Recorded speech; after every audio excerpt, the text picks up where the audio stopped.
सुनिए ध्यान से।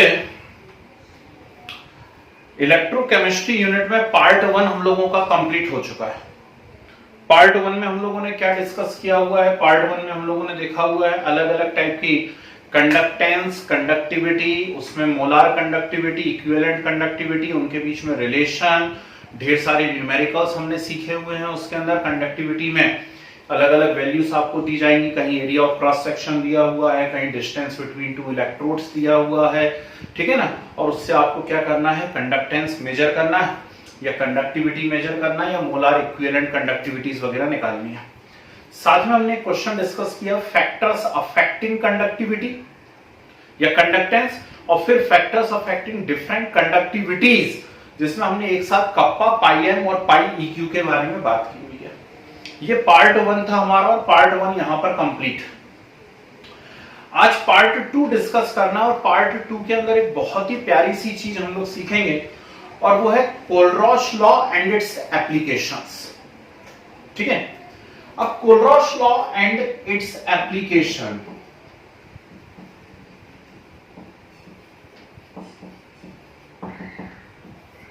सबसे पहले तो ये सीखें कि ये कोलरॉश लॉ बोलता क्या है। बहुत ही सिंपल सा स्टेटमेंट है, अलग अलग टाइप से इसको आप रिप्रेजेंट कर सकते हैं। इंपॉर्टेंट होती है इसकी एप्लीकेशन। मैं पढ़ाऊं इसके पहले ही आपको बता देता हूं भाई, सिर्फ और सिर्फ न्यूमेरिकल वैरायटीज बना करती हैं। 1 मार्क्स में कभी आपको स्टेटमेंट पूछ सकते हैं कोलरॉश लॉ का। दूसरी बात, कॉम्पिटिटिव के अंदर भी जो है कोलरॉश लॉ के स्टेटमेंट आ जाया करते हैं, है ना। अच्छा, कोई बात नहीं, ये बात 1 मिनट होल्ड कर लो।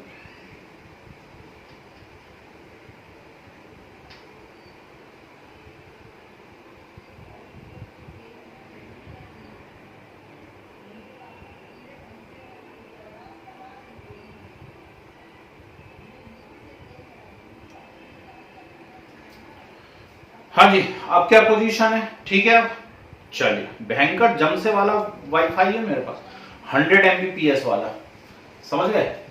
और 100 Mbps वाले में भी कभी कभी 150 Mbps दे देता है गुस्से में वो। हाँ, तो कोलरॉश लॉ की हम लोग बात कर रहे हैं। कोलरॉश लॉ बोल क्या रहा है, पहले तो स्टेटमेंट समझिए। 2 अलग अलग टाइप से मैं इसको एक्सप्लेन करने की कोशिश करता हूं, ठीक है ना। एक नॉर्मल जुगाड़ वाला हम स्टेटमेंट सीखते हैं, और फिर एक जो रियल स्टेटमेंट उसने देखा था उसके बारे में बात करेंगे। पहले जुगाड़ वाला स्टेटमेंट मैं आपको बताता हूं, ध्यान से देखिए। मान लीजिए मेरे पास यहां पर कोई एक बीकर है और उसमें कोई इलेक्ट्रोलाइटिक सॉल्यूशन रखा हुआ है। मान लीजिए एक्वस NaCl ही है या NaCl यहां पर रखा हुआ है, NaCl का सॉल्यूशन है, ठीक है ना। अब ये एक इलेक्ट्रोलाइटिक सॉल्यूशन है। इलेक्ट्रोलाइटिक सॉल्यूशन है तो इसके अंदर अलग अलग टाइप के आयंस बनेंगे, Na पॉजिटिव भी बनेगा और Cl नेगेटिव भी बनेगा, ठीक है। एक बड़ा टिपिकल सा क्वेश्चन मैं आपसे पूछता हूं, ध्यान से सुनिएगा।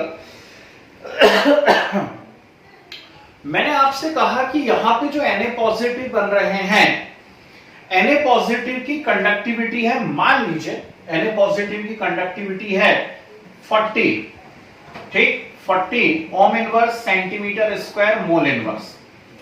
और Cl नेगेटिव की कंडक्टिविटी है मान लीजिए 60 ohm inverse centimetre square mole inverse. ये गिवन वैल्यूज हैं। एक बीकर है, बीकर के अंदर NaCl सॉल्यूशन रखा हुआ है, और मैंने आपसे कहा कि Na पॉजिटिव जो आयंस है उनकी कंडक्टिविटी है 40 और Cl नेगेटिव जो आयंस है उनकी कंडक्टिविटी है 60। अब मेरा आपसे क्वेश्चन है कि total conductivity of NaCl will be, बोलिए क्या होगी टोटल कंडक्टिविटी? हाँ जी, कितनी होगी? 20 सेंटीमीटर पर मोल। कुछ लोग बहुत डरे हुए हैं, कुछ लोग बड़े डरे हुए हैं, उनको मालूम बीच बीच में मजे ले लिए जाते हैं, तो वो पहली डर में दहशत में रहते हैं कि यार ऐसा ना हो कि हम 100 बोले और ये मजे ले लें कुछ, है ना। ऐसा नहीं, आज मैं मजे लेने के मूड में नहीं हूं, सोमवार है, फास्ट रहता है मेरा। तो यहां पर क्या बोल रहा है कि Na पॉजिटिव के कारण कंडक्टिविटी 40 है, Cl नेगेटिव के कारण कंडक्टिविटी जो है 60 है, तो total conductivity of electrolytic solution कितनी हो गई? 100। ये क्या है? अरे यही है स्टेटमेंट कोलरॉश लॉ का, यही है स्टेटमेंट कोलरॉश लॉ को। इसको वो मैथमेटिकली कैसे शो किया करता था, ध्यान से देखिएगा। तो मैथमेटिकली वो बताता था pi M infinite is equal to pi c infinite plus pi a infinite. इसे क्लियर? इसका मीनिंग समझते हैं, सभी लोग थे लास्ट क्लास के अंदर। इसका मीनिंग क्या है? इसका मीनिंग है इनफाइनाइट डाइल्यूशन। इनफाइनाइट डाइल्यूशन से मीनिंग क्या है? जो बच्चे लास्ट क्लास में यदि नहीं थे तो सुन लीजिए, मैंने वहां पर एक कंसेप्ट सिखाया था, effect of dilution on conductivity. वहां हमने पढ़ा कि strong electrolyte dissociate completely at all concentration. Strong electrolyte जो होते हैं वो पूरी तरीके से डिसोसिएट हो जाते हैं एट ऑल कंसंट्रेशन।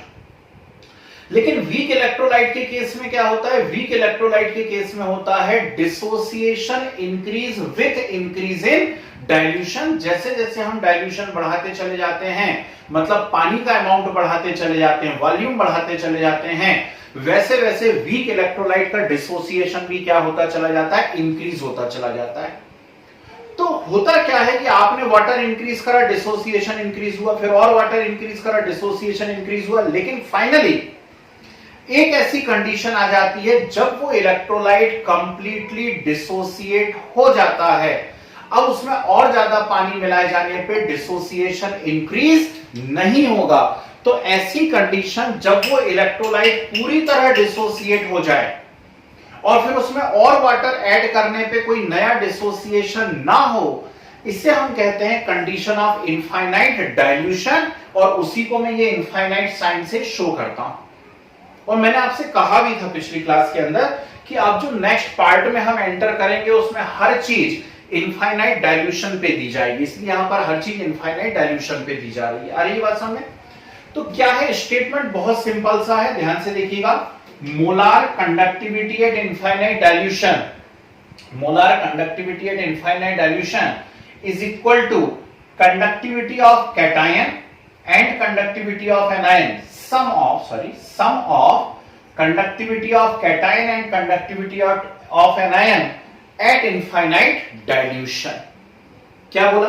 अभी मैंने पूछा Na पॉजिटिव की 40 है, Cl नेगेटिव की 60 है, बताओ टोटल कितनी है? आपने चीक के आंसर बताया 100 है। ठीक, तो कैसे बताया? आपको मालूम नहीं था, लेकिन फिर भी आपने अंदाज से कोलरॉश लॉ वहां पर अप्लाई कर दिया। आपने कहा यार टोटल कंडक्टिविटी निकालनी है तो जरूर वो कैटायन और एनायन की कंडक्टिविटीज का क्या होगी? सम होगी। आई या नहीं? यही बात समझ में? कोई कष्ट किसी को इसके अंदर? ठीक, अब मान लीजिए इसी क्वेश्चन को मैं थोड़ा सा चेंज कर देता। मैं आपसे कहता मेरे पास NaCl नहीं है, ध्यान से सुनिएगा। मैं आपसे कहता मेरे पास NaCl नहीं है, मेरे पास MgCl2 है। क्या है मेरे पास? MgCl2। सोच समझ के आंसर देना। और Mg+2 जो है उसकी कंडक्टिविटी है 40 और Cl नेगेटिव जो है उसकी कंडक्टिविटी है 60। अब बताइए टोटल कंडक्टिविटी कितनी होगी? Mg+2 जो है उसकी कंडक्टिविटी है 40 और Cl नेगेटिव की है 60। बताइए टोटल कितनी होगी? वेरी गुड, एक आंसर आ गया तुरंत, शाबाश, वेरी गुड, बिल्कुल सही बता रहे हैं। ठीक है ना? तो जो लोग प्रेजेंस ऑफ माइंड के साथ बैठे हुए हैं सटासट, वेरी गुड, बिल्कुल सही आंसर आ रहा है आप लोगों का, क्योंकि आप समझ गए कि MgCl2 ये जो मैं दे रहा हूं ये तो एक Cl की दे रहा हूं, जबकि यहां पर टोटल Cl कितने हैं? 2। तो एक Cl की यदि 60 है तो 2 Cl की कितनी हो जाएगी? 120। ठीक, और 120 प्लस 40 करोगे तो अब आपका आंसर कितना आ जाएगा? 160। समझ रहे बात को? तो हमें क्या करना है, जब हम कोलरॉश लॉ को ऐसा मैथमेटिकली एक्सप्रेस करेंगे तो हमें यहां पर x और y कुछ नंबर्स का यूज कर लेना है। ये x और y क्या है? ये x और y है moles of cation and anion in balanced chemical equation, ठीक है ना, या फिर moles of cation and anion in solution. ये x और y उसको रिप्रेजेंट करते हैं। आ गई बात समझ में? तो कोलरॉश लॉ तो इतना सही है, फिर इतनी हाइट क्यों बनाई मैंने? ऐसा क्यों बोला यार? बहुत इंपॉर्टेंट है। अरे अभी तो स्टेटमेंट हुआ है, अभी एप्लीकेशंस आने तो एक एक एक एक एक, एक करके एप्लीकेशन आएगी, हम आगे बढ़ते चले जाएंगे। ठीक है ना? चलिए लिखिए जरा, सेंट्रल हेडिंग डालिए पार्ट 2। पार्ट 2 जी बिल्कुल सही है, स्टीकियोमेट्रिक कोफिशिएंट बोल दीजिए। पार्ट 2 सेंट्रल हेडिंग डालिए और उसके अंदर वापस से हेडिंग डालिए Kohlrausch law. KOHLRAUSCH, Kohlrausch law. लिखे, according to Kohlrausch,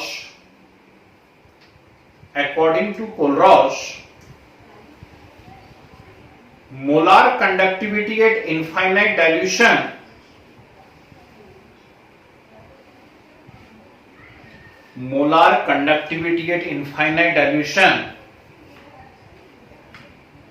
for any electrolytic solution,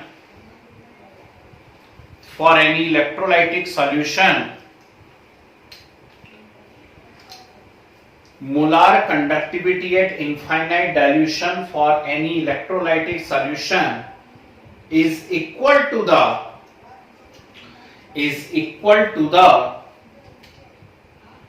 sum of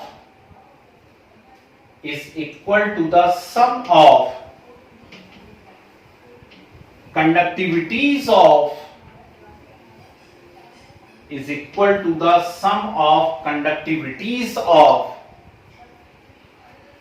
cation and anion is equal to the sum of conductivities of cation and anion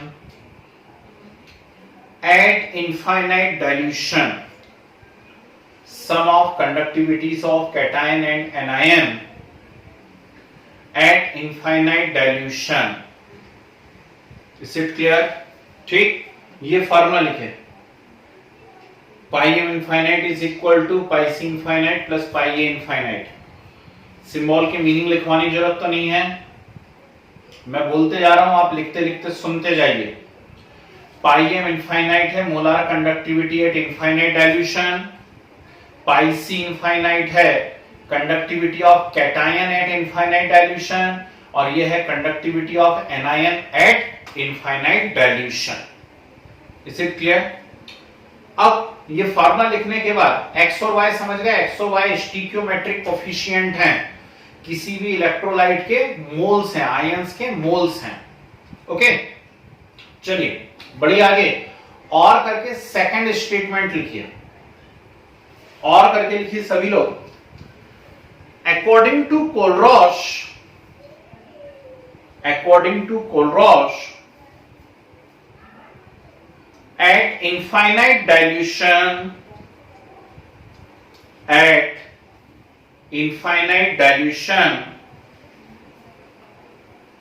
when the dissociation of electrolyte is complete, at infinite dilution, when the dissociation of electrolyte is complete, each ion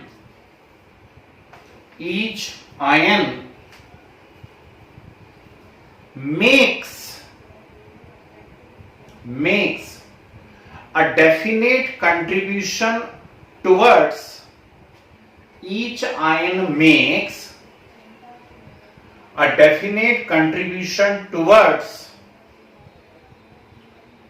total conductivity of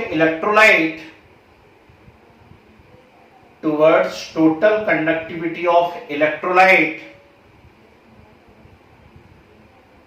irrespective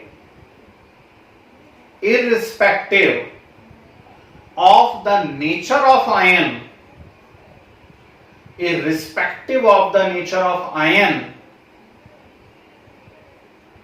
with which it associated, irrespective of the nature of ion with which it associated. Is it clear? अब एक बार पढ़ो जरा ध्यान से सब लोग उस statement को।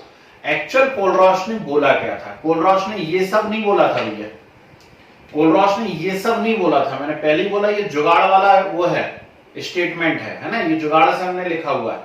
एक्चुअल कोलरॉश ने क्या बोला था, पढ़िए जरा ध्यान से, क्या लिखवाया मैंने।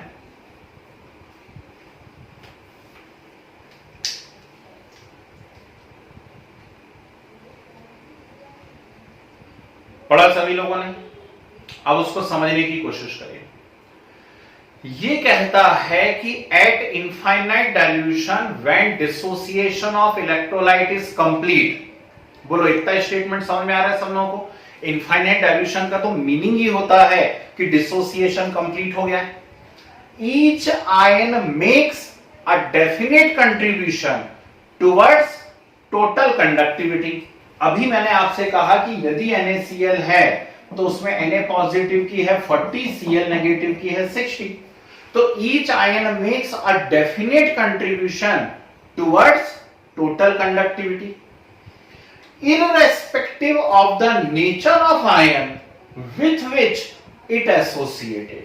Cl नेगेटिव को फर्क नहीं पड़ रहा कि वो Na से जुड़ा है कि Mg से जुड़ा हुआ है कि Al से जुड़ा हुआ है, उसकी अपनी पर्सनल कंडक्टिविटी जो है वो कितनी है? 60 है। Na को मतलब नहीं है कि वो किससे जुड़ा हुआ, उसकी अपनी पर्सनल कितनी है? 40 है। तो इसीलिए हमने लिखा हुआ है कि each ion makes a definite contribution towards total conductivity irrespective of the nature of ion with which it associated। Is it clear? यह है रियल स्टेटमेंट ऑफ कोलरॉश। ठीक, कोशिश कीजिएगा यदि आपको आपके 12th एग्जाम में पूछ लेता है स्टेटमेंट ऑफ कोलरॉश लॉ, तो इस वाले को लिखने की कोशिश करना, है ना? नहीं लिख पाओ तो वाला तो ही जुगाड़ वाला अपने पास, है ना? और जो बच्चे कॉम्पिटिटिव के हिसाब से अप्रोच कर रहे हैं उनकी जानकारी के लिए बता दूं, कॉम्पिटिटिव में यदि आ गया which of the following is Kohlrausch law, तो ये स्टेटमेंट पूछेगा सेकंड वाला, ना कि ये। इज इट क्लियर? हेडिंग वाली एप्लीकेशंस ऑफ कोलरॉश लॉ फटाफट करना है। Applications of Kohlrausch law. चलिए, फर्स्ट हेडिंग वाली है determination of pi m infinite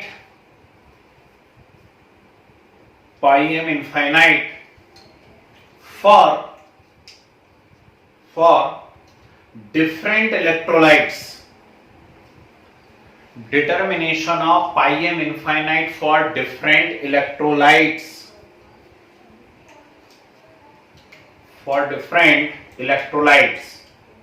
okay. चलिए, तो मैं क्या करने वाला हूं, ऐसे एप्लीकेशन के आपको एक हेडिंग डलवाऊंगा और उसके अंदर 3-3, 4-4 क्वेश्चंस करेंगे हम लोग सीधे, ठीक है ना? क्वेश्चन लिखिए direct. Calculate pi M infinite for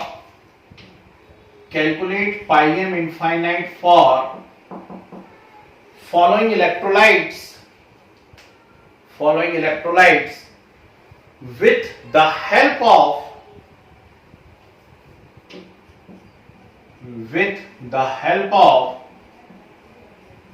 given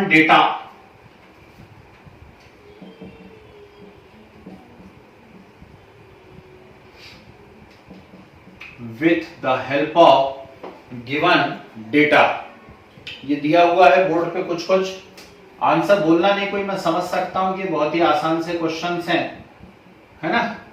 लेकिन फिर भी मैं एक बार चेक करना चाहता हूं कि कितनी एक्यूरेसी से आप लोग करते हो।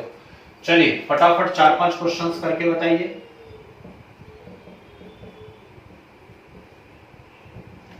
यूनिट लिखते रहना यार, अब इतनी बड़ी बड़ी यूनिट बार बार नहीं लिख रहा हूं बोर्ड पे, है?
ध्यान से जरा, कई बार चीजों को ज्यादा आसान समझ लेना भी मुसीबत का कारण बन जाता है ना।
ऐसा कुछ चेंज कर रहा हूं। चलिए, तीनों के आंसर्स बताए जाएंगे, फटाफट कीजिए।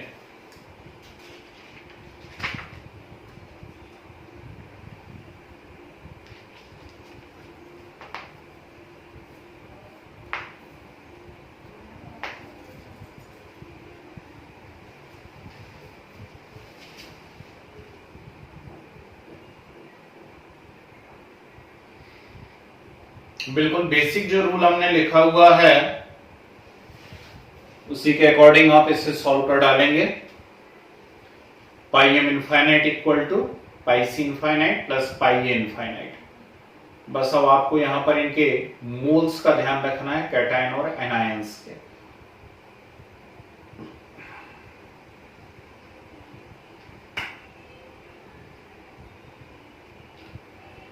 फिफ्थ नेचुरल सी बात है, इंपॉर्टेंट है ना।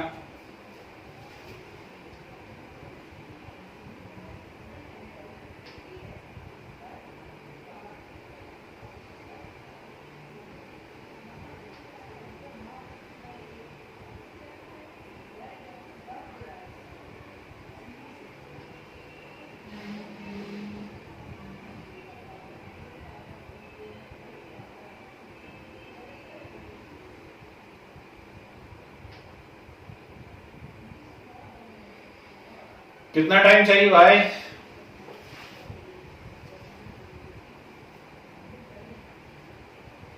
गुड। और बाकी बच्चों के हो गए? गुड, ठीक है ठीक है। चलिए, सभी के आ गए आंसर, चेक करते हैं एक एक करके।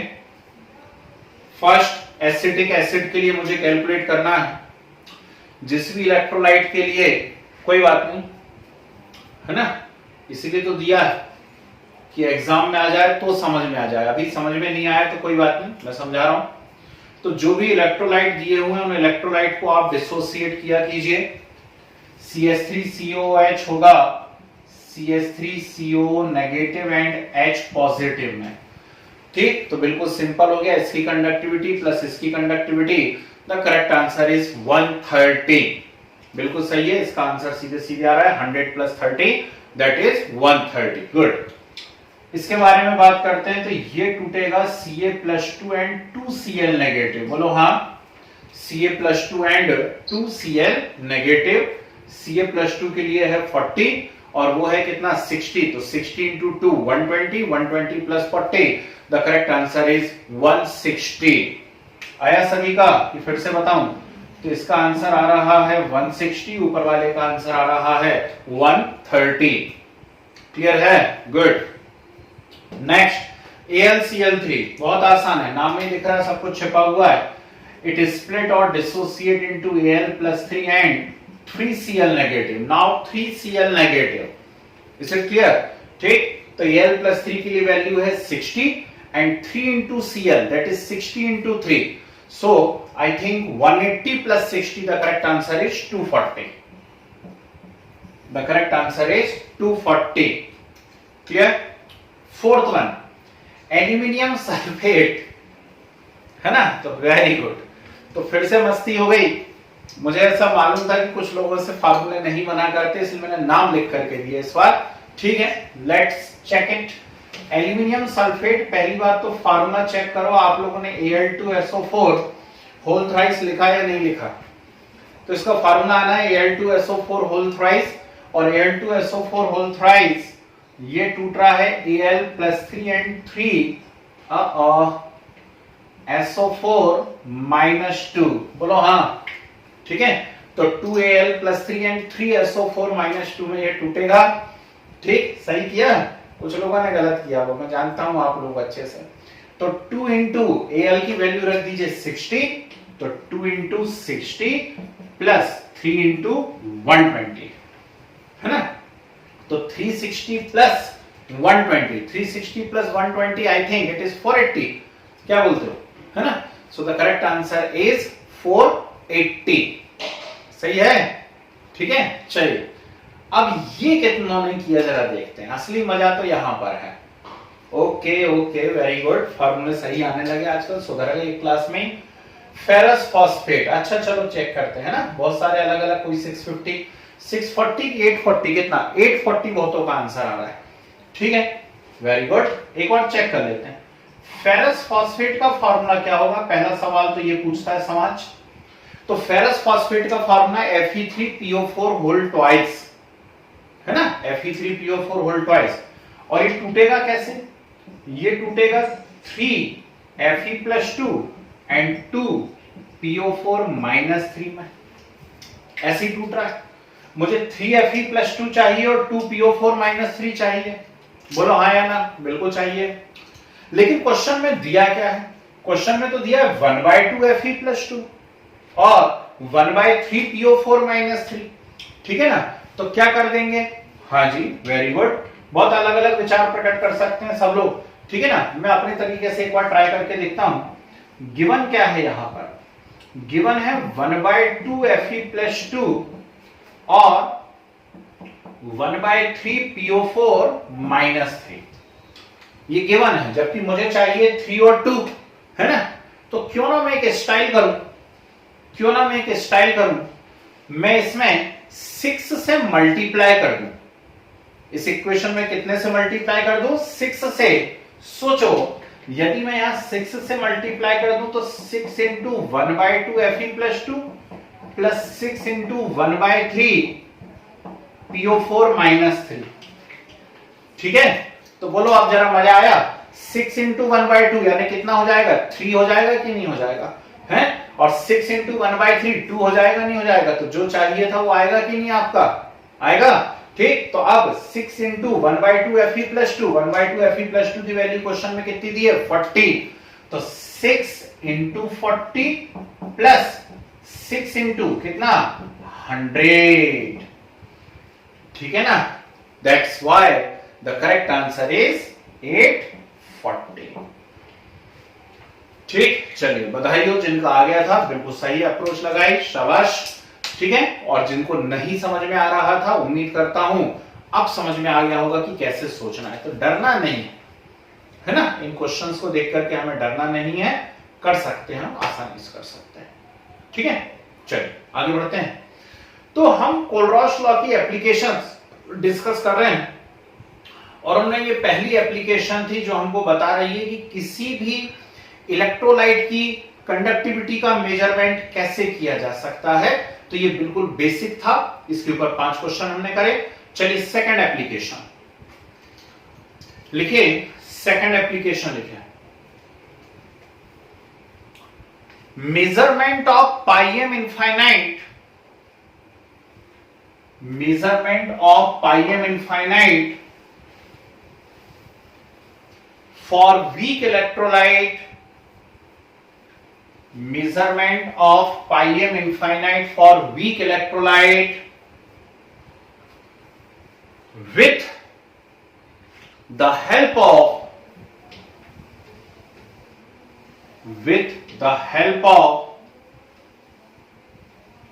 strong electrolyte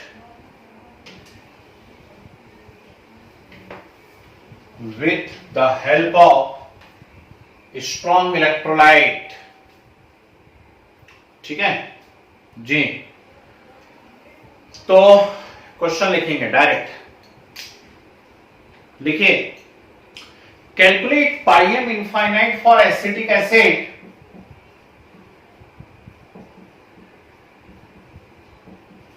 calculate pi m infinite for acetic acid if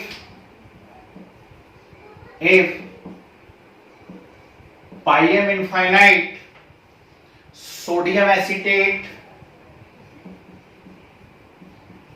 sodium acetate comma pi m infinite HCl and pi m infinite NaCl are 160, 60 and 120 कर दें, 160, 60 and 120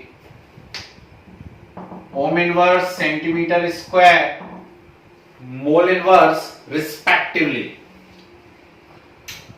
ohm inverse centimetre square mole inverse respectively.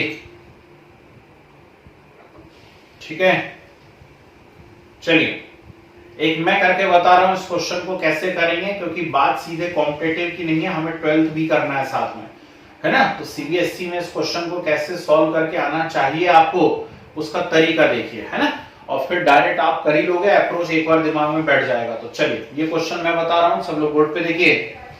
सबसे पहले तो जिसके लिए पूछा गया है उसको लिखिए आप। आपसे क्या पूछा गया है, pi M infinite acetic acid, ये पूछा गया है। इसे स्प्लिट कर दो, तोड़ दो, ठीक, गिव्स का साइन बनाओ या इक्वल टू का बना लो, जो आपको करना हो। तो ये कैसे टूटेगा, CH3CO negative and H positive, बोलो हाँ। CH3CO नेगेटिव और H पॉजिटिव में टूटेगा, और इसके लिए कंडक्टिविटी हमें क्या करना है, मेजर करना है। ठीक है, अब जिन जिन की दी हुई है उसको लिखना चाहिए साथ में। हमारे पास पहली दी हुई है सोडियम एसीटेट की, तो सोडियम एसीटेट की दी हुई है, तो इसे आप लिख लीजिए CH3CO नेगेटिव Na पॉजिटिव। कितनी वैल्यू दी हुई है इसकी आपके पास, 160। ठीक है, फिर क्या दिया हुआ है, HCl कैसे स्प्लिट होने वाला है, H positive and Cl negative, इसकी वैल्यू दी हुई है 60। ठीक, फिर आपको दिया हुआ है NaCl, पाई एम इनफाइनाइट NaCl, इसकी वैल्यू दी हुई है Na positive and Cl negative की 120। बोलो हाँ।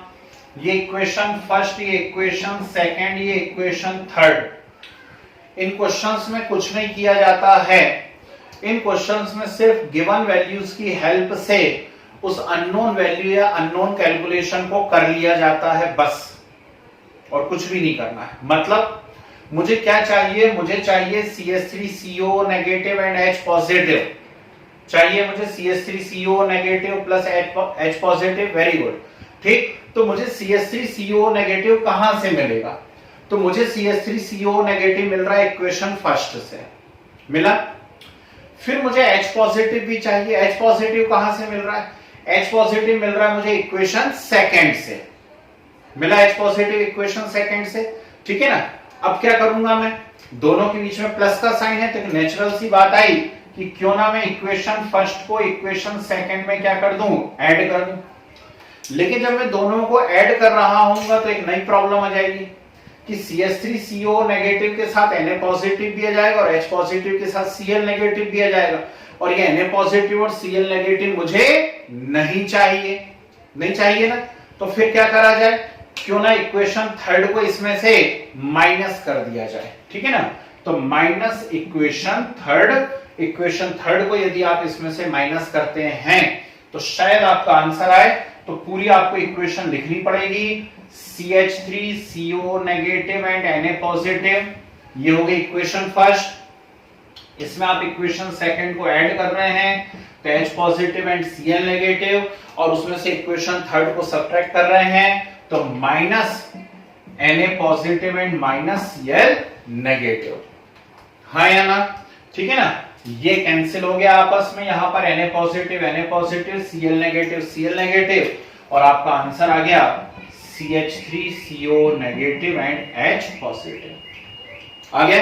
तो आपने क्या करा, उसके लिए आपने इक्वेशन फर्स्ट और इक्वेशन सेकंड को ऐड किया, मतलब 160 प्लस 60, और उसमें से इक्वेशन थर्ड को माइनस किया, मतलब माइनस 120।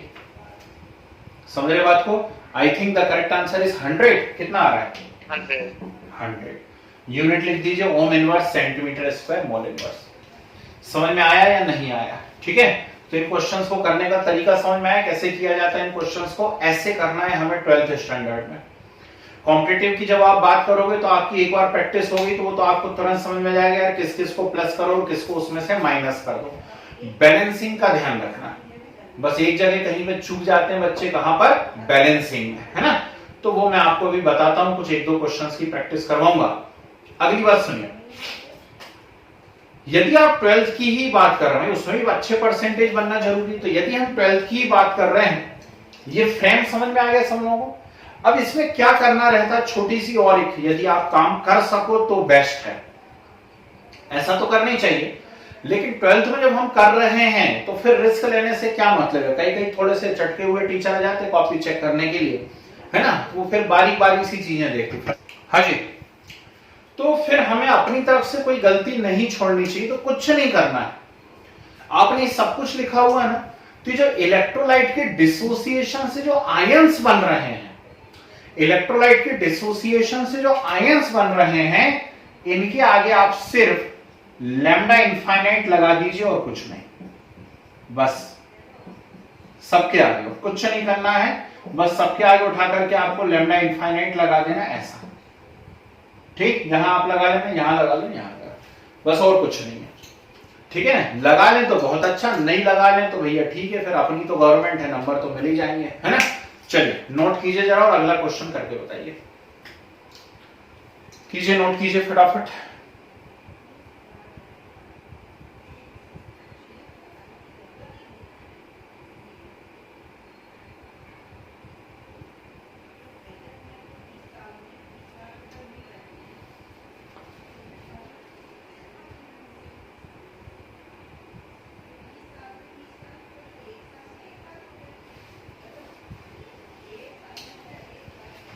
हो रहा है?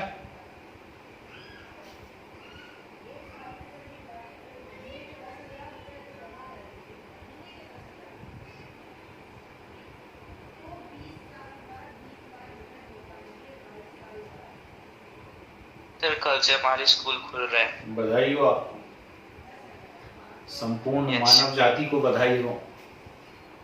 तो स्कूल खुल रहे हैं तो क्या करोगे, जाओगे, है ना। कहा था कि 2 महीने की छुट्टी देंगे सर, ये तो 1.5 महीना हुआ। ठीक है भैया, उनको भी तो चाहिए कि नहीं चाहिए। जितने जल्दी चालू करेंगे उतने जल्दी दबाव बनाएंगे, फिर आप लोग दोगे तो अर्थव्यवस्था चलेगी आगे, है ना। ऐसा है, टीचर का भी परिवार होता है भैया। पेमेंट नहीं मिल रही टीचर को, क्या करें। ठीक, आपको भी नहीं मिल रही क्या? अब मेरे को तो वैसे भी नहीं मिलती, तो फ्री सेवा में चल रहा मेरा सारा काम। यस। लिखो अगला क्वेश्चन लिखो, उम्मीद है सभी का नोट हो गया होगा। लिखिए, और बहुत ज्यादा स्पीड में तो नहीं, लेकिन फिर भी ठीक है, थोड़ा जल्दी करके बताना है। Calculate pi m infinite for ammonium hydroxide. Calculate pi m infinite for ammonium hydroxide. जानबूझ करके ऐसे बोल रहा हूं क्योंकि मुझे कईयों पे विश्वास है कि वो अमोनियम हाइड्रोक्साइड का भी फार्मूला गलत लिखेंगे, है ना। तो इस बहाने कम से कम सीख जाओगे, मैं बोर्ड पे बताऊंगा। तो Calculate pi m infinite for ammonium hydroxide if pi m infinite for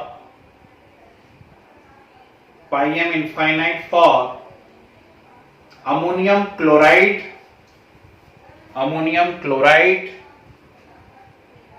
NaCl and NaOH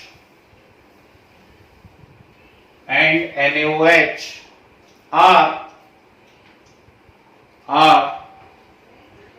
40, 80 and 100 ohm inverse, centimeter square, mole inverse respectively. Ohm inverse, centimeter square, mole inverse respectively.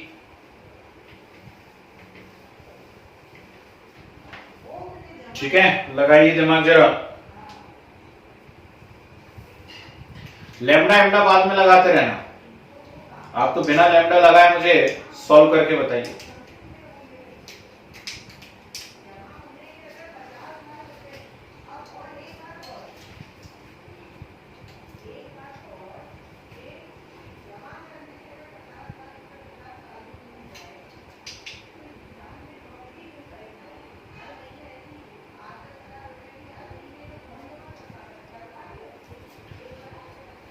Ammonium hydroxide निकालना है, ammonium chloride, sodium chloride और sodium hydroxide दिया हुआ है।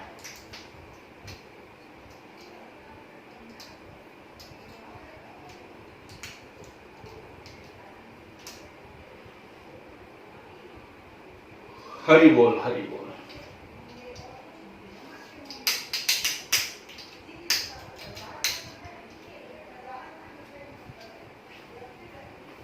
आया, चलिए एक answer आ गया है 60, दूसरा भी 60, थर्ड 60, वेरी गुड, सारे 60 आ रहे हैं, है ना। मैं एक बार चेक कर लेता हूं सही आया गड़बड़ आया। किसके लिए मेजर करना है? Ammonium hydroxide. अभी वो पाई आई लैम्डा एम्डा नहीं लगा रहा, मैं सीधे कर रहा हूं, है ना। तो अमोनियम हाइड्रोक्साइड के लिए निकालना है। अमोनियम हाइड्रोक्साइड का आजकल फार्मूला चल रहा है NH4OH, NH4OH टूटा NH4 positive and OH negative, ठीक है। इसके लिए आपको क्या करना है? मेजर करना है। दिया किस किस का है? तो आपको एक दिया हुआ है अमोनियम क्लोराइड, दूसरा दिया हुआ है सोडियम क्लोराइड, थर्ड दिया हुआ है सोडियम हाइड्रोक्साइड। ओके, सभी का 60 आ रहा है। एक बार क्रॉस चेक कर लूं तो NH4 positive plus Cl negative, I think इसकी वैल्यू 40 दी हुई है। फिर NaCl means Na positive and Cl negative, इसकी वैल्यू 100 दी हुई है। और NaOH, Na positive and OH negative, इसकी वैल्यू 80 और इसकी वैल्यू 100 दी हुई है ना। ये दिया हुआ है आपको। चाहिए क्या है? NH4OH। तो मुझे लगता है इक्वेशन फर्स्ट और इक्वेशन सेकंड को ऐड कर दीजिए, इक्वेशन फर्स्ट और इक्वेशन थर्ड को ऐड कर दीजिए और इक्वेशन सेकंड को उसमें से माइनस कर दीजिए। सही बोल रहा हूं?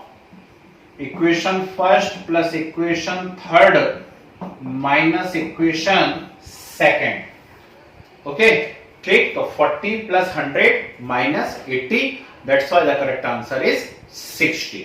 वेरी गुड, ठीक। चलिए थोड़ा सा स्टैंडर्ड बढ़ाते हैं, लिखिए calculate pi m infinite acetic acid, calculate pi m infinite acetic acid if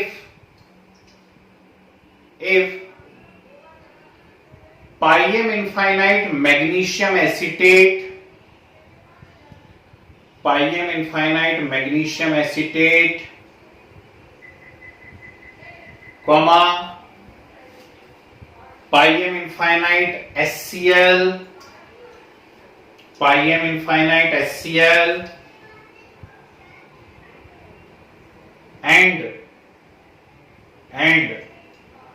pi m infinite magnesium chloride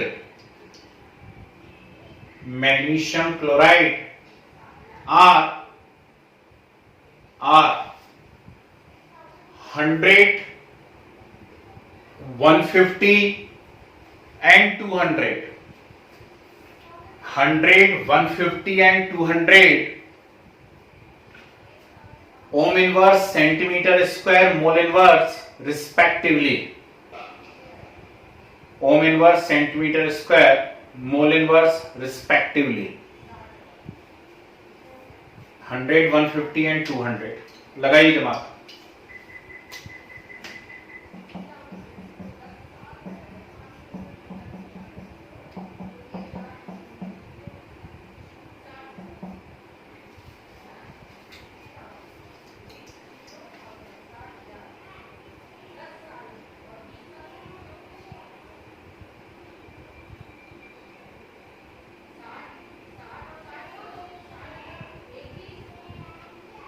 good. चलिए, एक आंसर आ गया है 200 और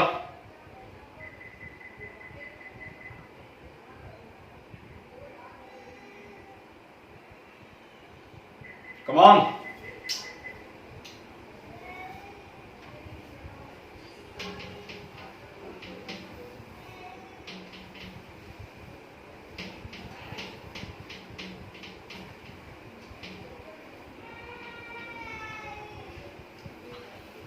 चलिए, तो एक ही आंसर. हाँ जी, बोलिए. शाबाश. 50. करो, करो, आराम से करो.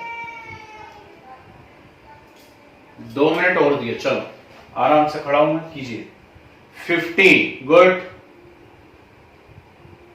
एक 200 आया, एक 50 आया. और देखो कोई बीच का रास्ता निकले शायद.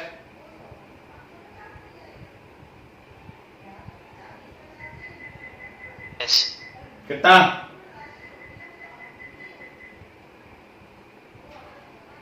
चलिए, ठीक है, ठीक है. 50. चलिए, 50 ज्यादा आने लगा है ना. अब मेरी बारी. एसिटिक एसिड का निकालना था तो CH3CO नेगेटिव और H पॉजिटिव, ये तो कर ही दिया हमने. दिया किस किस का है? Magnesium acetate. सवाल ये उठता है कि मैग्नीशियम एसीटेट का फार्मूला मालूम है कि नहीं मालूम. और मैग्नीशियम एसीटेट का फार्मूला है CH3CO होल ट्वाइस Mg. क्या? ठीक. CH3CO होल ट्वाइस Mg है भाई साहब. तो ये 2CH3CO नेगेटिव और Mg+2 में टूटेगा. इसके लिए शायद वैल्यू आपको 100 दी हुई है. दूसरा दिया हुआ है HCl. HCl ही दिया ना. HCl की वैल्यू कितनी दी हुई है आपको? 150. ठीक है. और फिर उसके बाद आपको MgCl2 दिया हुआ है. MgCl2, तो Mg+2 एंड 2Cl नेगेटिव है. Mg+2 and 2Cl negative. इसके लिए वैल्यू कितनी दी हुई है? 200. हंसे बेटा. अब चाहिए क्या है? CH3CO नेगेटिव और H पॉजिटिव. यहां से यदि करते हैं तो 2CH3CO नेगेटिव मिलने वाला है. और H पॉजिटिव तो यहां से मिल जाएगा. तो एक तरीका यह हो सकता है कि इस इक्वेशन में आप 2 से डिवाइड कीजिए और उसको इक्वेशन सेकंड में ऐड कीजिए. इक्वेशन फर्स्ट में 2 से डिवाइड करके इक्वेशन सेकंड में उसको क्या करिए? ऐड करिए. चलिए, 200 आंसर आने लगा फिर से. ठीक है. मैं क्यों कर रहा हूं ऐसा, समझ रहे हो बात को? मुझे चाहिए CH3CO नेगेटिव, लेकिन इक्वेशन फर्स्ट की जब तरफ मैं देखता हूं तो मुझे 2CH3CO नेगेटिव दिखता है. इसलिए मुझे 2 से इसको क्या करना चाहिए? डिवाइड करना चाहिए. तो equation first divided by 1/2 plus क्या? Equation second. अब देखो कहां फंसोगे, उसे भी समझना. इसे 2 से मैंने डिवाइड करा तो ये बचा CH3CO negative plus 1/2 Mg+2 plus H positive plus Cl negative. अब इक्वेशन थर्ड को यदि मैं इसमें सीधे सीधे ऐड कर दूं तो फिर मैं फंस जाऊंगा, क्योंकि इक्वेशन थर्ड से मुझे Mg+2 मिलेगा, जबकि इक्वेशन थर्ड से मुझे Mg+2 मिलेगा, जबकि मुझे चाहिए क्या? 1/2 Mg+2, जिससे आपस में कैंसिल हो सके. तो फिर इक्वेशन थर्ड में भी आपको क्या करना पड़ेगा, 1/2 करना पड़ेगा और फिर इसको इक्वेशन इन दोनों के ऐड में से माइनस करना पड़ेगा। Is it clear? ठीक, तो आप क्या करोगे, माइनस 1/2 Mg+2 और माइनस Cl नेगेटिव। बोलो हाँ। ठीक, तो ये कैंसिल हुआ, ये कैंसिल हुआ। अब आपके पास देखो सीधा सीधा आंसर आ गया, CH3CO नेगेटिव और H पॉजिटिव। ऐसी मस्ती मत किया करो, हैं? इतनी देर से मुझे कहीं 50 बता रहे हो, कहीं 200 बता रहे हो। जैसे ही मैंने सॉल्व करा तो 100 बताने लगे। क्यों? अब कैसे 100 आने लगा? अब कैसे 100 आने लगा? पहले क्यों नहीं आया था? हैं? अभी कई बच्चों का ओपिनियन रहता है, अरे कोलरॉस लॉ में क्या रखा है यार, सड़ा है वो तो। अरे करा, सड़ा है तो फिर करके बताओ। ठीक, तो इक्वेशन फर्स्ट में 2 से डिवाइड करा तो 100 में भी तो 2 से डिवाइड होगा, तो कितना आएगा 50 plus equation second as it is है, कितनी है 150 माइनस इक्वेशन थर्ड में 2 से डिवाइड करा हुआ है तो 200 में भी 2 से डिवाइड हो जाएगा, तो कितना हो जाएगा 100। तो फाइनल आंसर कितना आएगा भाई साहब आपका 100 आएगा, ना 200 आ रहा ना 50 आ रहा है। ठीक, तो क्यों करवाया क्लास के अंदर ये क्वेश्चन, जिससे एग्जाम में आ जाए तो फंसो नहीं, सोच पाओ, एटलीस्ट कॉपी पढ़ के जाओ तो सोच पाओ कि ऐसे हमें उलझाया जा सकता है। बोलिए, किसी को डाउट है? गलती समझ में आ गई कहां कर रहे हो? तो जैसे ही आपने 200 लिख के दिया या 50 लिख के दिया, तुरंत स्माइल आ गई मेरे चेहरे के ऊपर। मैं समझ गया आपने कुछ ना कुछ गड़बड़ कर ली है ना? मैं समझ गया था, इस बारीक बात को बहुत से बच्चे देख ही नहीं रहे। चलिए लास्ट क्वेश्चन इसी एप्लीकेशन के ऊपर, लास्ट क्वेश्चन इसी एप्लीकेशन पे करके बताइए, बहुत सोच समझ के, जल्दबाजी नहीं करना। आपकी बुक का क्वेश्चन दे रहा हूं और पूछा गया क्वेश्चन है ये, है ना?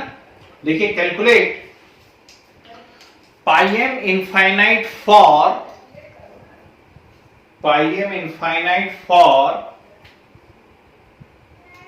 Monochloro acetic acid. Calculate pi m infinite for monochloroacetic acid if pi m infinite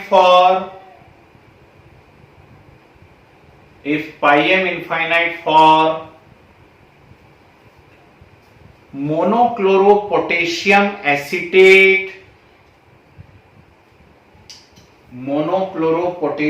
acetate HCl and KCl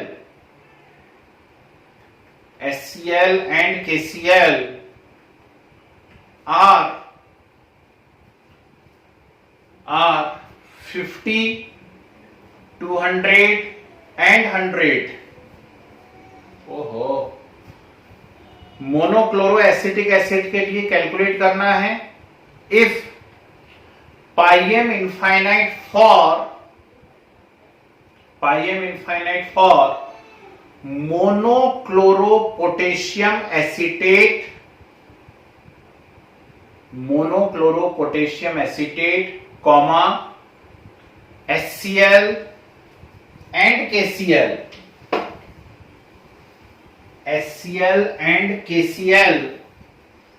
are 50, 200 and 100. 50, 200 and 100 ohm inverse, centimeter square, mole inverse. Ohm inverse, centimeter square, mole inverse respectively.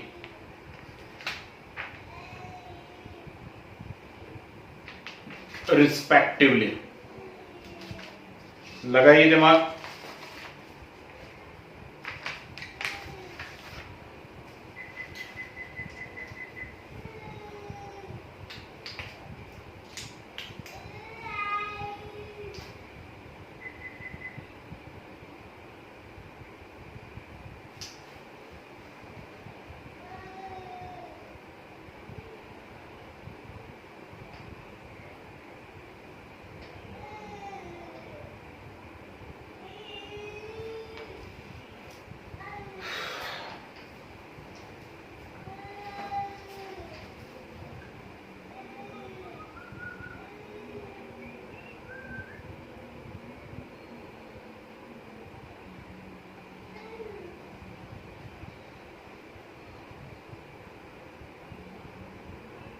अरे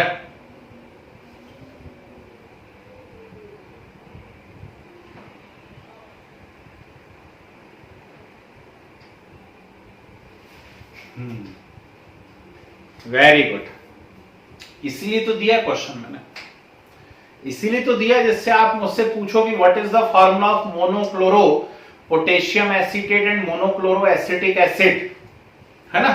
चलो छोड़ो, क्या हुआ, एक सज्जन का phone आया मेरे पास, बोले सर 12th क्लास में पहुंच गया हूं, स्कूल वालों ने पास कर दिया है, कोचिंग ज्वाइन करना। मैंने कहा बिल्कुल करो भैया, पैसे मिलेंगे। बोले सर 11th में कुछ भी नहीं पढ़ा मैंने, ना बुक खरीदी ना कॉपी बनाई, और मुझे 12th समझ में आ जाएगी नहीं आएगी। तो मैंने उससे कहा अपना अकाउंट नंबर दो जल्दी से, है ना। उसने कहा क्यों, मैंने कहा मैं 11 रुपए डाल रहा हूं तुम्हारे अकाउंट में, प्लीज ज्वाइन मत करना। क्योंकि 11th यदि बिल्कुल भी नहीं पढ़ा है, कॉपी नहीं बनाई, बुक ही नहीं खरीदी, और मुझसे बोल रहे हैं 12th में आ जाऊं और पढ़ा दो, तो फिर मैं को एक नारियल और 11 रुपए देने चाहिए उसको, है ना। अब ये बात क्यों आई, इसलिए नहीं कि आपको डिमोरलाइज कर रहे हैं कि यार 11th के आपको कंसेप्ट याद नहीं आ रहे, या हो सकता आपने भी कुछ हो जिन्होंने याद नहीं किया हो। इंडक्टिव इफेक्ट एक आया करता था 11th ऑर्गेनिक में, और हम उसमें कार्बोक्सिलिक एसिड की एसिडिटी को ऑर्डर लिखते थे। देखो कहां से कहां लिंक मिला रहा हूं। चलिए बहुतों के तो आंसर भी आने लगे हैं, है ना। अब मेरी बात सुनो, अब मुझे आंसर मत बताओ, मेरी बात सुनो। तो इंडक्टिव इफेक्ट जब हम लोग पढ़ा करते थे 11th class organic chemistry, GOC general organic chemistry में, उस समय कार्बोक्सिलिक एसिड की एसिडिटी का ऑर्डर आता था, और उस एसिडिटी के ऑर्डर में सेकंड नंबर का चेक करिएगा क्या एग्जांपल लिखा हुआ है। तो वहां लिखा है एसिटिक एसिड होता है CH3COH, CH3COH, और मोनोक्लोरो एसिटिक एसिड मतलब यहां से एक H कम होगा और उसकी जगह लग जाएगा Cl। This is the formula of monochloro acetic acid. समझे बात को। और ये कैसे टूटता है, ये टूटता है ऐसे, ठीक। तो मोनोक्लोरो एसिटिक एसिड के लिए आपको मेजर करना है, और दिया है मोनोक्लोरो पोटेशियम एसीटेट। तो पोटेशियम एसीटेट का फॉर्मूला क्या होता है, CH3COK, इसका भी मोनोक्लोरो है, तो मोनोक्लोरो है मतलब यहां पर एक क्लोरो लगेगा, ऐसा। समझ गए बात को, प्लस K पॉजिटिव। चलिए अब नहीं बना वो एक अलग मैटर है, पर अब तो कर लोगे ना, KCl और HCl।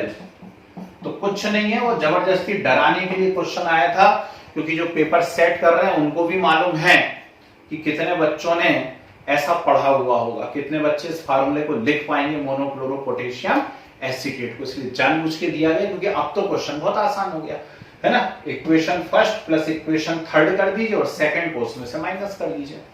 हो सकता है मैंने डेटा अलग अलग दिए हो, एक बार चेक कर लेना।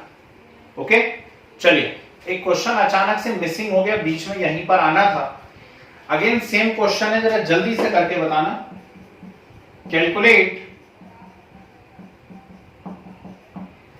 Calculate pi m infinite NH4OH given. अब मैं नाम नहीं दे रहा हूं, चलो एहसान कर दे रहा हूं, फॉर्मूले लिख करके दे रहा हूं।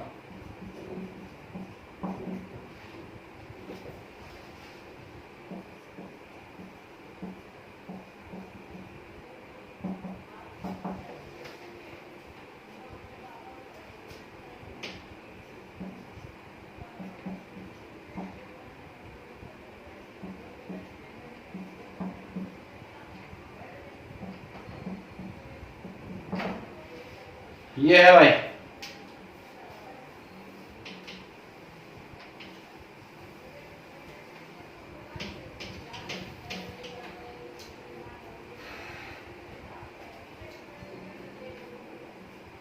कीजिए।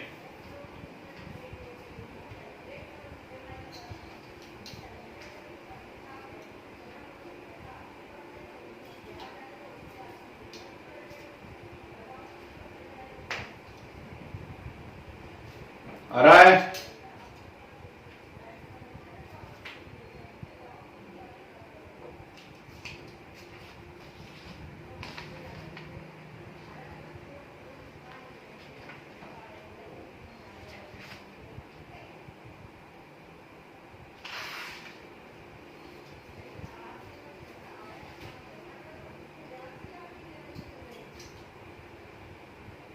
चलिए आंसर आने चालू हो गए, वेरी गुड। 200 आ रहा है बहुत से बच्चों का।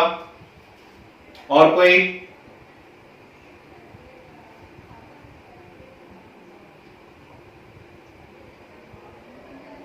अरे यार उलझो मत बेटा, थोड़ा सा देखो। एक मैग्नीशियम एसीटेट और एसिटिक एसिड वाला जो मैंने क्वेश्चन करवाया था ये उसी से मिलता जुलता है, कॉम्प्लिकेशंस है नहीं किसी प्रकार के उसमें।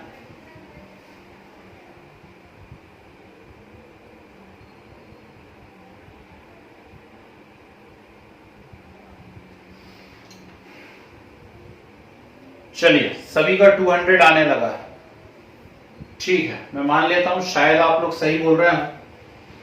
NH4OH का निकालना है तो NH4OH means NH4 positive and OH negative, बड़ी खुशी की बात है। फिर barium hydroxide Ba+2 and 2OH negative, ठीक। Ammonium chloride NH4 positive and Cl negative, and barium chloride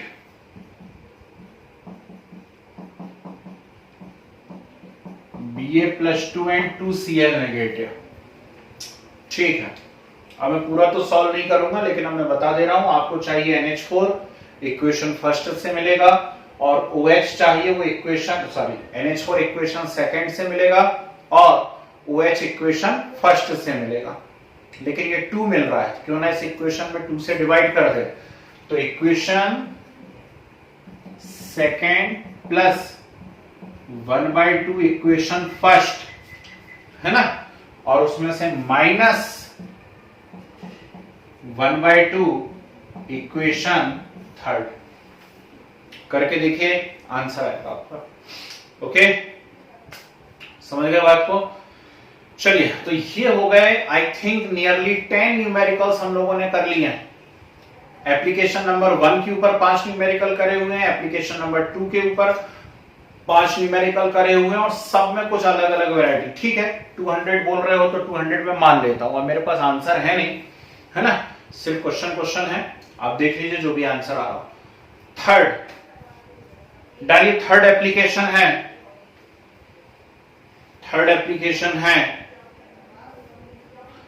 determination of degree of dissociation.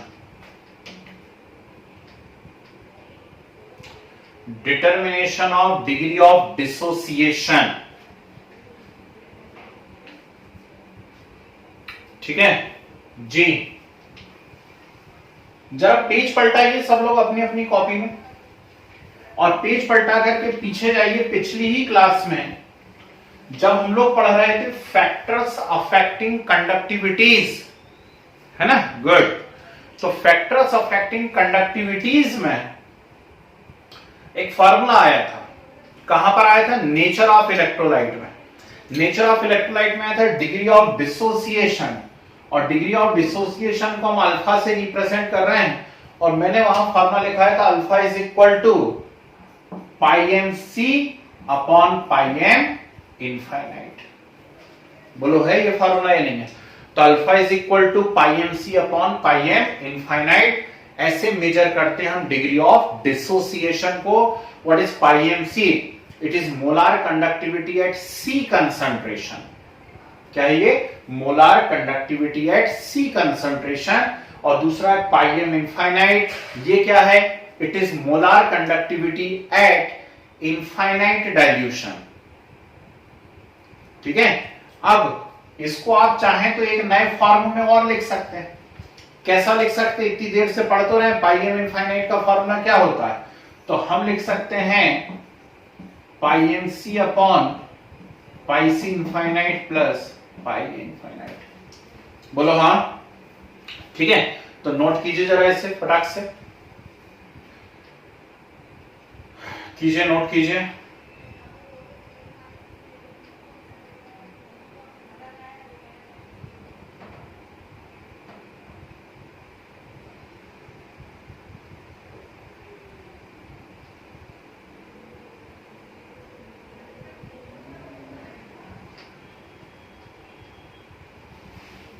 Okay, चलिए। सर इस फॉर्मूले में ऊपर जो न्यूमरेटर में सी है वो क्या है? Concentration, molar conductivity at c concentration. जैसे मैं आपसे बोलूंगा कि conductivity of 0.01 molar acetic acid is something something, then calculate degree of dissociation, है ना। तो यदि कोई मैंने कंसंट्रेशन या मोलैरिटी आपको दे दी है और उस पर किसी कंडक्टिविटी की यदि मैं बात कर रहा हूं तो वो पाई सी की वैल्यू होगी। कैसे करने हैं इसके न्यूमेरिकल में बता रहा हूं, लेकिन इसके साथ में एक एप्लीकेशन को और ऐड कर रहा हूं, फिर हम कंबाइंड न्यूमेरिकल करेंगे दोनों एप्लीकेशन पे मिला करके, ठीक है। तो चलिए फोर्थ एप्लीकेशन लिखे, relation between, fourth application relation between Ostwald dilution law, Ostwald dilution law and Kohlrausch law, relation between Ostwald dilution law and Kohlrausch law। जी सब बोर्ड पे रहें और ध्यान से रहें। ओस्टवाल्ड डाइल्यूशन लॉ तो यार हमारा 11th क्लास का है ना, कोई बात नहीं, यदि 11th में नहीं भी पढ़ा हुआ तो अभी मैं पढ़ा रहा हूं आपको। अब दोनों को कैसे हम रिलेट करते हैं आपस में, क्या रिलेशन बताएंगे।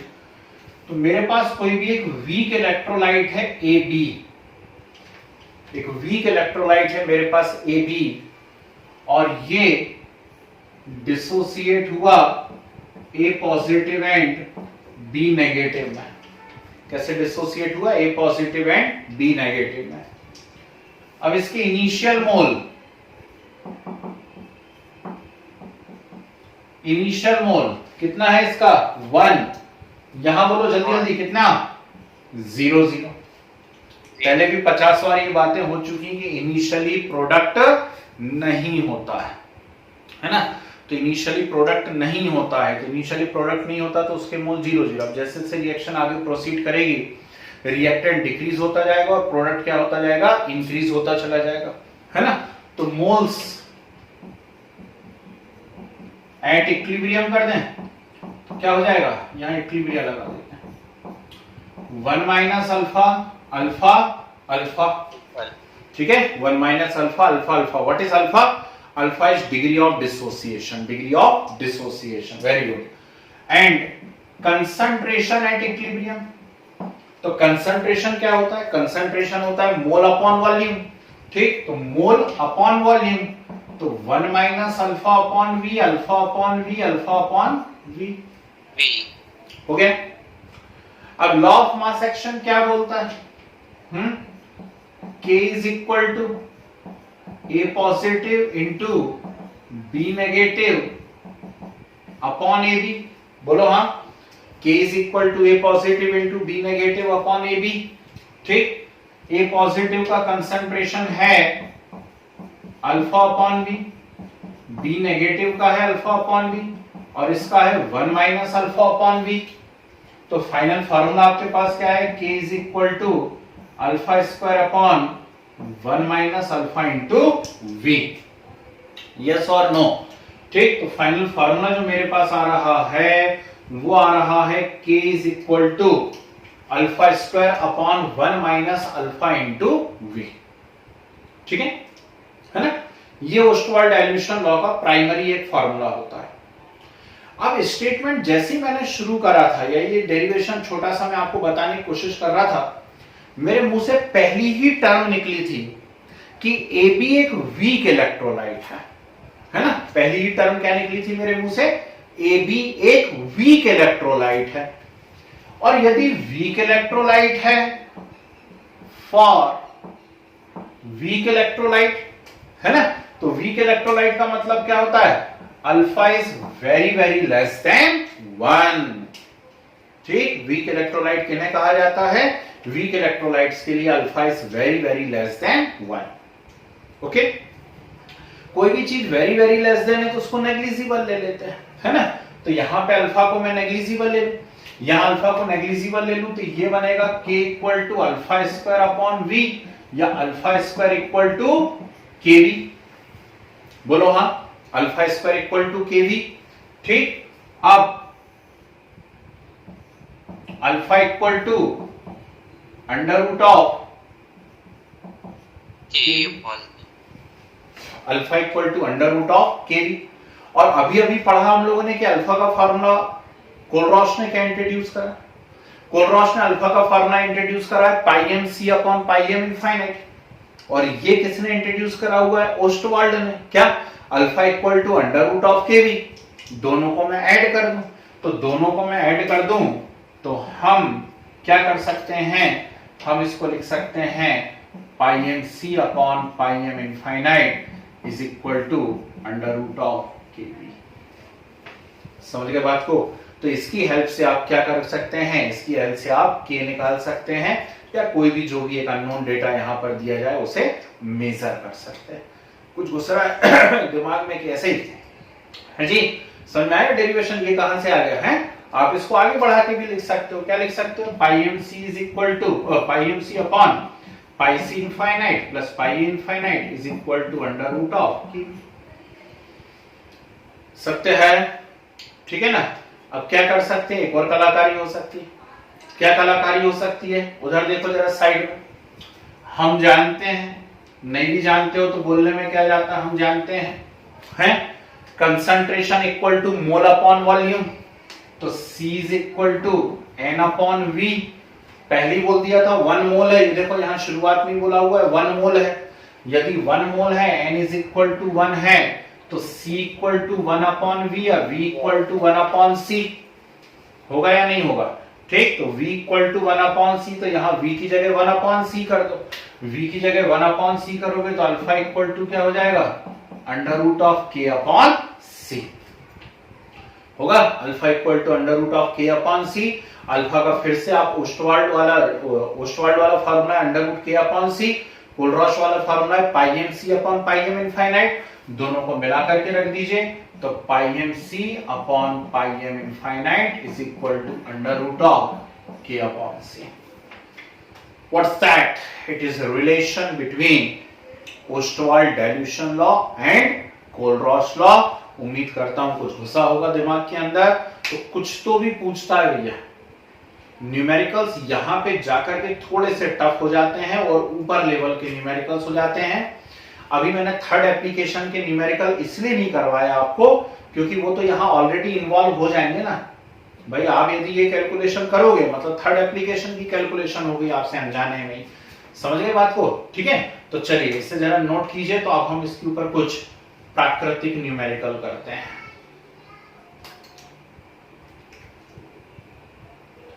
एक तो हो जाएगा, एक ही हो पाएगा लगता है ना, एक ही करेंगे।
क्या हुआ?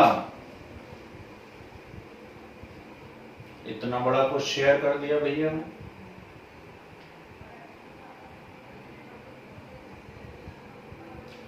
छप गया। काहे क्रोध दिला रहे हो? सर जी भाई साहब बोलिए। सर जब आपने अल्फा अपॉन बी लिखा यहाँ इक्वेशन में तो आपने राउंड ब्रैकेट्स क्यों लगाती है? वो तो हम प्रेशर के लिए लगाते हैं ना। अरे ठीक है, इतना मत लोड लो, है ना, आप स्क्वायर लगा लो, कोई बात नहीं, ठीक है। सर अब तो क्योंकि लगा सकते हैं, क्योंकि अपन ने फॉर्मूला लिख दिया है, वो तो दिखाने ठीक के है लिए लगा ना, ये क्या है, ये यहाँ पे कंसंट्रेशन शो कर रहे हैं, यहाँ हम ऐसा सोच रहे हैं कि वैल्यूज ही पुट कर दिया हमने, ये वैल्यूज ही पुट हो गई, इसलिए मैंने यहाँ पे स्मॉल लगा दिया, है ना। आप चाहें तो स्क्वायर लगा लें, कोई बात नहीं है उसमें।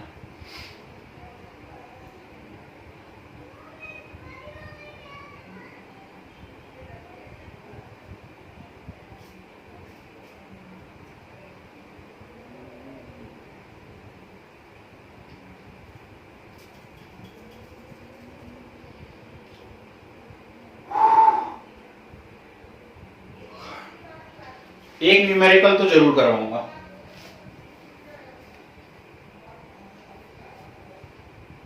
एक न्यूमेरिकल जरूर से करेंगे हम लोग। लिखे eight 298 kelvin, at 298 Kelvin, molar conductivity of molar conductivity of 0.2 molar 0.2 molar acetic acid solution is found to be at 298 Kelvin, molar conductivity of 0.02 molar acetic acid solution is found to be 40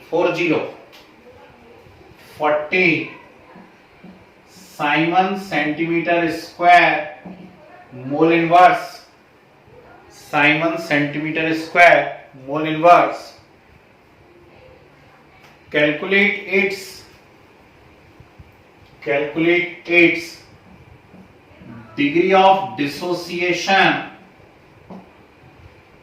Calculate its degree of dissociation if lambda infinite CH3CO negative is 120 and lambda infinite H positive is 80 Simon centimeter square mole inverse. Simon centimeter square mole inverse. Clear है? ठीक है, चलिए, मुझे नहीं लग रहा कुछ बताना चाहिए, मुझे बताना है क्या कुछ? बोलो आंसर कितना आ रहा है?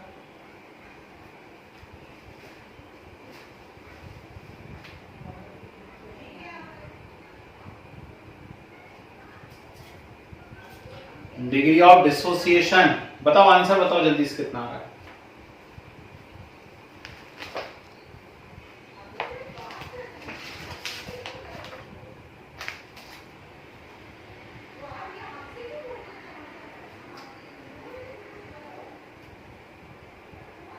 सर वो 0.2 मोलर है या 0.02? 0.2 मोलर.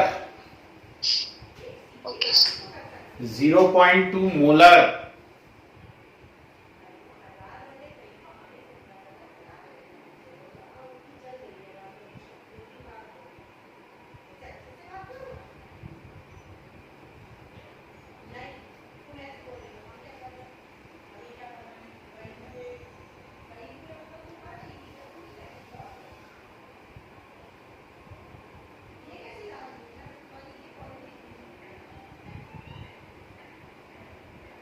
अरे यार क्या कर रहे हो भाई? हाँ 0.2 क्या कर रहे हैं बाकी लोग? Alpha is equal to pi m c upon pi c infinite plus pi a infinite. Pi m c क्या है? Molar conductivity at c concentration. C concentration यानी 0.2 मोलर कंसंट्रेशन पे कंडक्टिविटी कितनी दी हुई है 40, ठीक। तो पाइरियम सी की वैल्यू है 40 अपॉन केटायन की कितनी है 80, एनायन की कितनी है 120 है। तो 40 अपॉन 200, गजब कर रहे हैं। 40 अपॉन 200 यानी आंसर कितना आ गया 0.2। आंसर कितना आ गया 0.2। The correct answer is 0.2। समझे, ठीक। तो थोड़ा सा मैंने बचा लिया कोलरॉश लॉ को, क्योंकि कुछ अच्छे न्यूमेरिकल्स मैं क्लास में ही करवाना चाह रहा हूं।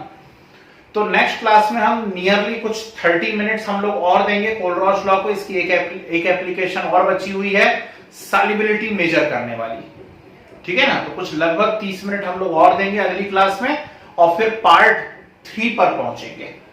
समझ गए बात को। तो चलिए बस आज यहां पर हम रोकते हैं आज का कार्यक्रम। किसी को कोई डाउट हो तो बताइए, ठीक है ना। हाँ बोल सकते हो, बिल्कुल बोल सकते हो, कोई दिक्कत नहीं। चलिए किसी को डाउट हो कुछ तो रुकिए, नहीं तो हम नेक्स्ट क्लास में डिस्कस करते हैं आगे का। ओके, ठीक है।